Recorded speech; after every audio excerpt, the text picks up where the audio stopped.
Hello and good afternoon. This is Focus Track Plenary 1. I am Dio Piakot, your moderator this afternoon. And welcome to this afternoon's plenary. I hope you will enjoy the three interesting lectures that we have stored. Okay, before we begin, reminders to all attendees of the 12th Biennial Symposium. You may type in your questions regarding the lecture in the chat box, and the speaker lecture can answer them in the chat box, or you may personally communicate with the speakers by sending them message to our email address. Kindly answer our evaluation form after the last speaker of the session. The link will be seen in the chat box. Without further ado, let's kick off our first lecture this afternoon. Our first speaker for this afternoon had her fellowship training in ultrasound, CT MRI, and breast imaging at the Bulasal Sciences. She is a fellow in the Philippine Board of Radiology, section head, Women's Imaging Radiology, Philippine Heart Center. She is also a radiologist in Hospital ng Makati, and at the same time, faculty at San Beda University. Ladies and gentlemen, let us all welcome Dr. Celeste B. Baldonado to talk on physics and nomology. In the next 20 minutes or so, I hope to be able to give you an introduction to ultrasound physics without attempting to be exhaustive. The objectives of this talk include the following: to provide an overview of ultrasound in medical practice, to introduce the different types of ultrasound machines and probes, to discuss the principles of image production and system control. Well, nothing I'm going to say here is original. There are numerous videos on YouTube and learning ultrasound websites for anyone who would like to learn more about ultrasound physics. I also recommend this book, Understanding Ultrasound Physics, which has helped me so much in preparing this lecture. Ultrasound technology for medical purposes has been around for almost 70 years, the brainchild of an engineer, Mr. Tom Brown, and an obstetrician, Ian Donald. This was their machine, this was the dashboard, and this was the scan head. Technology has come a long way since then, and it has become smaller and cheaper and still smaller. And ultrasound is a useful way of examining many parts of the body's internal organs, including the heart, the blood vessels, including the abdominal aorta and its major branches, the liver, gallbladder, spleen, pancreas, kidneys, the urinary bladder, the uterus, the ovaries, the unborn child in pregnant women, the eyes, the thyroid, the parathyroid glands, the scrotum, the brain, hips, and spine, even in infants.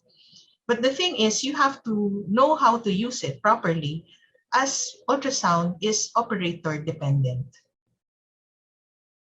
You will see only what you look for and recognize only what you know.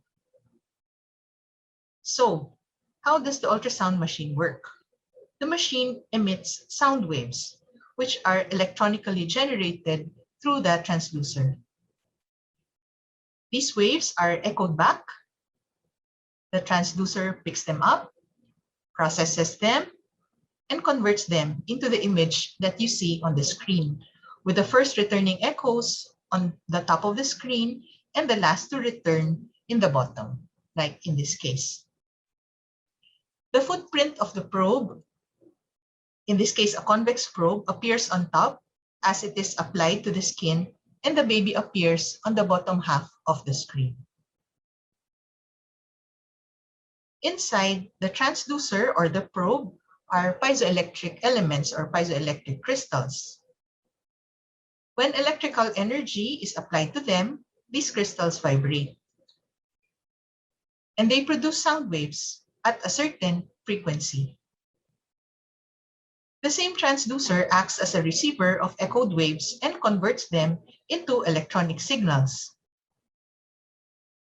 sending them to the computer inside the ultrasound machine, which formats an image on your screen according to an algorithm.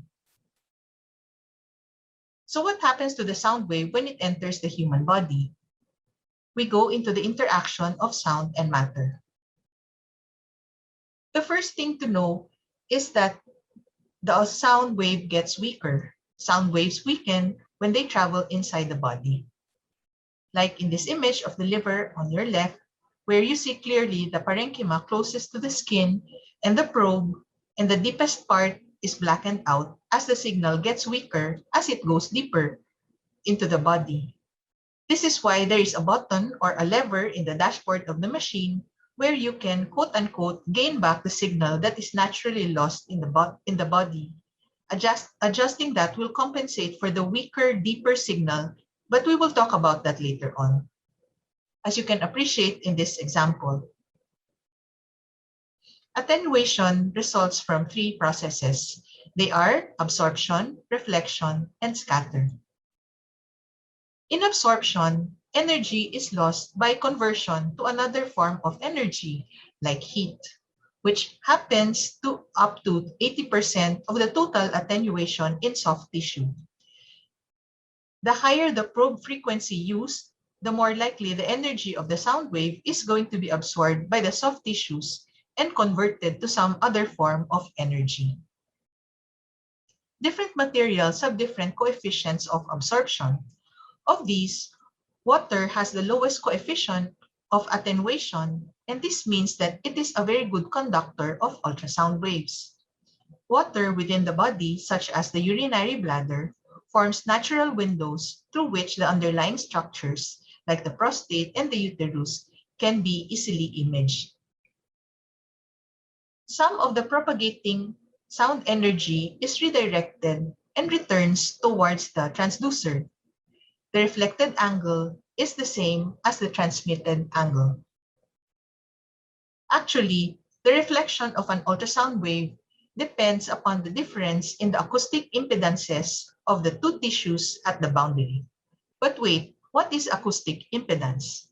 Well, it is the resistance of the medium to the ultrasound wave traveling through it. The properties of the medium, density, and propagation speed determine the impedance. Density is the concentration of mass or weight, while propagation speed is the speed at which sound moves through the medium. The propagation speed is independent of sound frequency, of whether it is high or low frequency, which we will discuss later. The machine actually assumes that everything inside us is biologic soft tissue and sets it at 1.54 millimeters per microsecond. But actually, there are different kinds of tissue that the ultrasound goes through inside the body. Take note that the ultrasound travels faster in bone and slowest in air. This is significant for us doing ultrasound. The difference in the impedance between soft tissue and bone is so great that almost all the sound is reflected and no more sound passes through it, and you don't see anything beyond the bone. And you see this as shadows, like this. These are shadows created by the ribs of the patient. In the same way, the difference between air and soft tissue is so great that the ultrasound is reflected. That is the reason why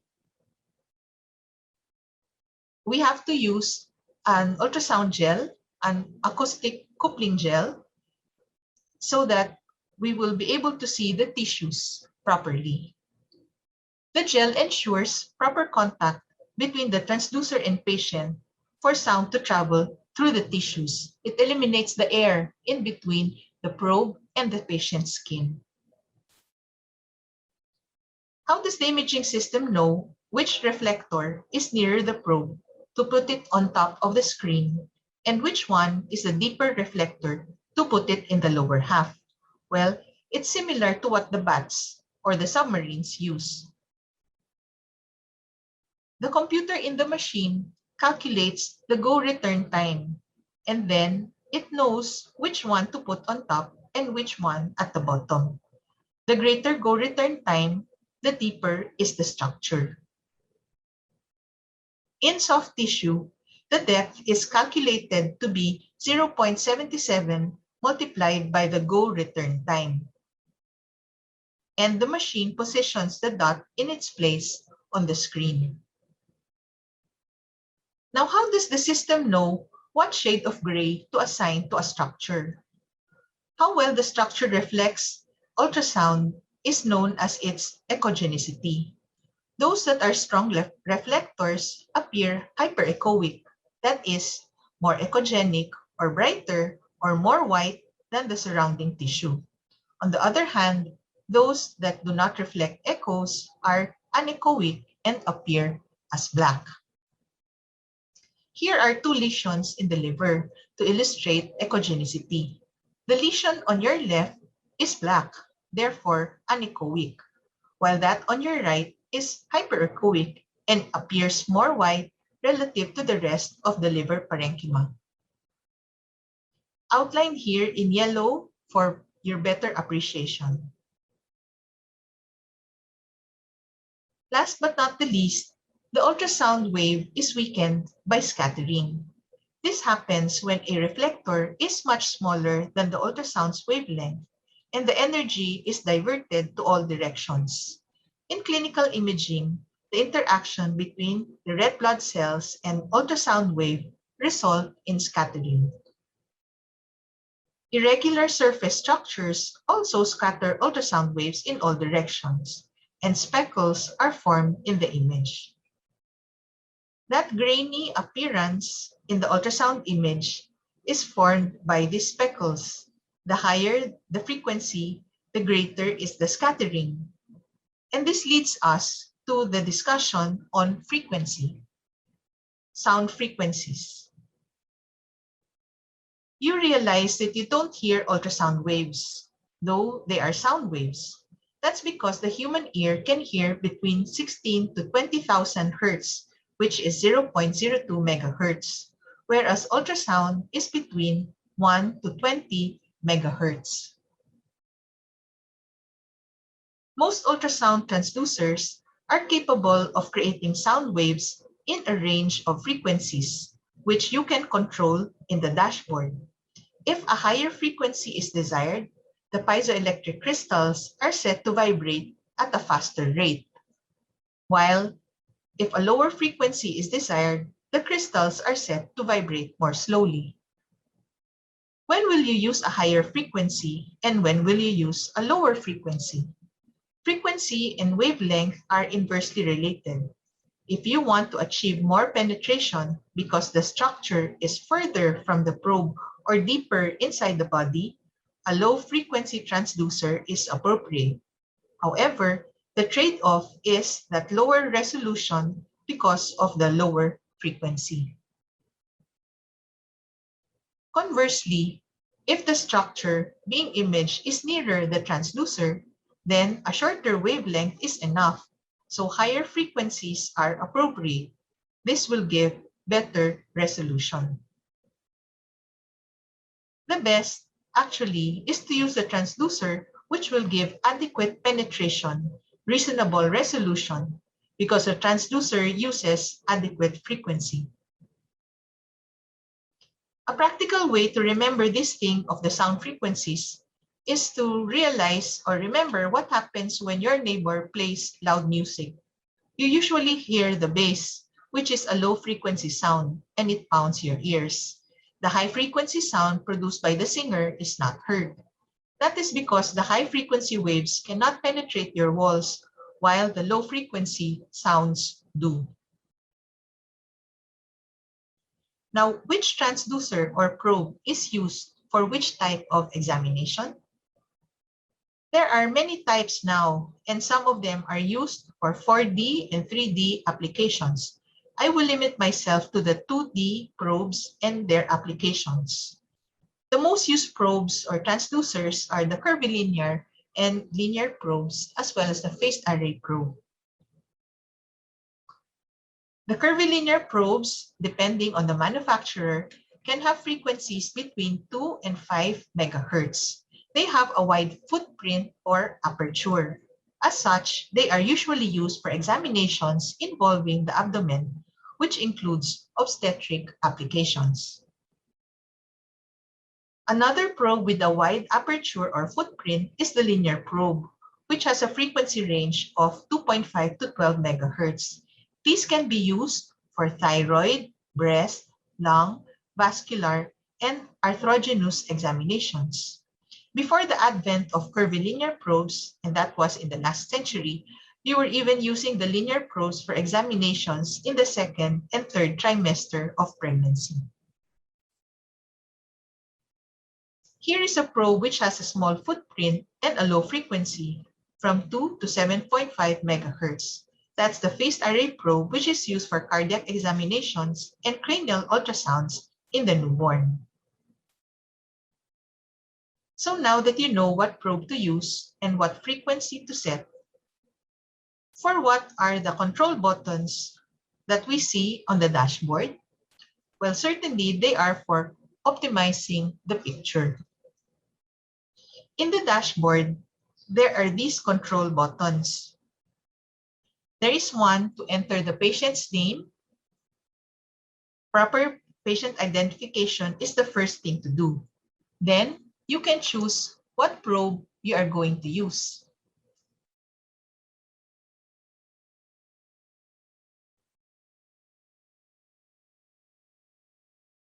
There are probes for annotations,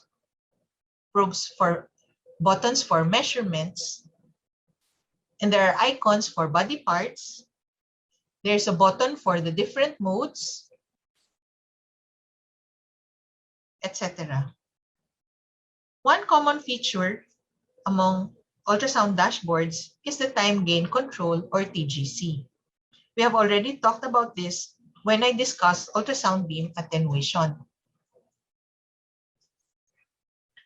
The time gain control, or TGC, usually follows the depth of the screen. So the uppermost portion of the TGC is the part nearest the probe, and the lower portion is for what is distal to the probe. So in order to solve this problem in the far field, you slide the lever in order to achieve the desired effect. There is also a button for the overall gain. It will make the entire image go brighter or darker, adjusting to your needs.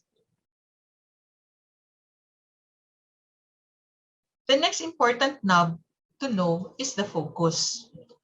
A sound beam is actually shaped like an hourglass. At the starting point, it is exactly the same size as the probe. Then it gets narrower, it has a waist, until it reaches the narrowest diameter, then it diverges. The narrowest part of the beam is called the focus. Machines usually have a manually adjustable focus unless the manufacturer has automatic focus. And there is an indicator in the screen as a guide to where the focus is. Why do we have to adjust the focus? We adjust the focus in order to get the best resolution. If the 2 points are within the focus or the focal zone of the ultrasound beam, it will be accurately represented on your screen as 2 points. However, if the 2 points are out of focus, they will appear as one blob on the screen. There is another knob on the dashboard that allows you to adjust the depth of view. It is one of the most frequently used buttons. The depth function adjusts how far into the body the machine images. For example, like from this to this. Then there is another button called zoom. The zoom function magnifies one section of the display. Importantly, the resolution remains the same, meaning the number of pixels does not change. Rather, they are magnified to create a larger image. The zoom function is most useful when you want to focus on deeper structures. A window will appear like this one, and you put it in the area of interest. And the machine literally zooms in to that part without it becoming pixelated. Another button which is very useful is the freeze display, which is usually represented by a snowflake, and it holds the image on the display. And this allows you to do all the measurements, annotations, and picture archiving that you wish to do for documentation. Last but certainly not the least, it is also good for us to have in mind that not everything we see on the screen may be a true reflection of the structures inside the body. Actually, we have to keep in mind that ultrasound is just an echo of the truth, as this author says. There are 4 principles to remember, according to Drs. Lloyd Roberts and Tom Rosen of the Alfred Hospital Intensive Care Unit in Australia, which can explain the artifacts encountered in ultrasound scanning. The first is that the ultrasound slice has a thickness. The machine assumes that the ultrasound beam is slim and uniform all throughout, but as we have seen in the anatomy of a sound beam, it has an hourglass shape. Because of this, artifacts are inside this partially filled urinary bladder, which is expected to be anechoic since it is filled with urine, which is fluid.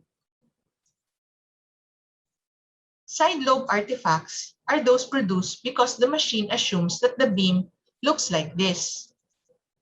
But it actually looks like this due to interference patterns with extra bits on the side. If an object is located in one of these side lobes, the machine will assume that it is in the main beam, like this. The effect is similar to the beam width artifact, like in this pseudo-sludge in a gallbladder.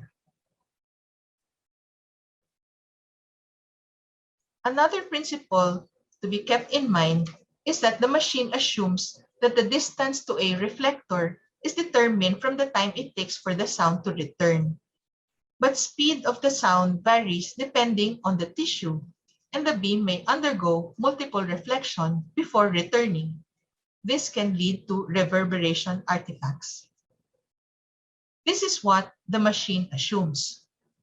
However, some of the ultrasound may go back and forth between strong reflectors and will take even longer to return to the machine, which then assumes there must be another deeper structure causing it. And more going back and forth makes the machine think there are deeper and deeper structures, so more lines are generated. This is a long ultrasound showing the pleura here about 2 centimeters from the skin. The ultrasound reverberating between the reflectors show more lines between it about 2 centimeters from each other. Those are reverberation artifacts. The third principle is that the machine ascribes all returning sound to the direction in which it is looking, but the beam can be bent or reflected. So the mirror image artifact can be produced. Here is an echo, and you see the anterior leaflet of the mitral valve reflected by the pleura, creating a small mirror image artifact shown with the yellow arrow. And so how is it that the anterior mitral valve leaflet and the LV are seen twice? Like here. When the ultrasound hits the pericardium, it is reflected. The machine thinks the beam took a straight path, so it produces a copy of the anterior mitral valve in this position. And so you have the mirror image artifact. And last but not the least, the machine thinks that the ultrasound beam is uniformly attenuated. but this actually varies with the tissue, as we have already seen. Here we see acoustic shadowing in the middle of the image. The dark area happens because nearly all the sound is reflected by the very echogenic mitral valve and very little penetrates behind it. We can also have the same effect with posterior acoustic enhancement, classically behind a fluid-filled structure. The ultrasound is transmitted through the fluid with minimal attenuation, resulting in enhancement deep to the structure. So as we come to the end of this lecture, I hope I was able to convince you that indeed, ultrasound technology is very useful, but it depends on whose hands are using the technology. The best practice comes from having a good grasp of anatomy and of the principles of ultrasound in order to choose the proper transducer, to find the best acoustic window, and maximize system controls to get the best image. You are only as good as the image you are able to make the machine obtain for you. Thank you so much for bearing with me. Thank you, Dr. Celeste Baldonado, for that very interesting lecture. And in behalf of the Philippine Foundation for Lung Health Research and Development Incorporated, in cooperation with the Philippine Heart Center, Division of Pulmonary and Critical Care Medicine, we would like to present to you with deep appreciation for your presentation, certificate appreciation that reads the 12th Biennial Symposium exploring the new, novel, explicable wonders in pulmonology, given the 16th of September 2021 at Quezon City, Philippines, signed by our Chair of Scientific Committee, Dr. Maria Paz Mateo, overall Chair, Dr. Bernice Ong de la Cruz, Chairman of our Scientific Committee, Johnny John R. Jimenez, and Head of Division of Pulmonary and Critical Care Medicine, Dr. Eileen B.